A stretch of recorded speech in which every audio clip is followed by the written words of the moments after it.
Looking for a smarter way to pay for parking? Download the ParkMobile app.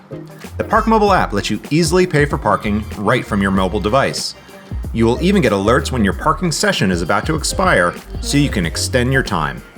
You can set up the ParkMobile app in just a few simple steps. First, download the app for your Apple or Android device. Or you can go to parkmobile.io and use the web app. Enter your email address or phone number to create your account. To complete the sign-up process, provide your license plate number and the state where your vehicle is registered. Then set up your method of payment. Once you've completed these steps, you are ready to start using the ParkMobile app. When you park at a ParkMobile location, find the zone number. It will be located on the stickers and signs that you will see around the parking space. Next, select the amount of time you'd like to park in that space. Confirm your information and touch the Start Parking button. In the app, you will see a countdown clock showing how much time is remaining. You will even have the option to extend your parking session.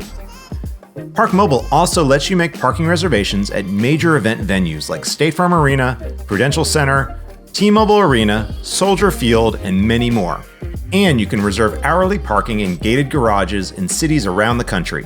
When you're in the app, select Reservations to see all of your parking options. Once you make a reservation, the ParkMobile app provides turn-by-turn directions to guide you directly to the garage entrance. ParkMobile, a smarter way to park.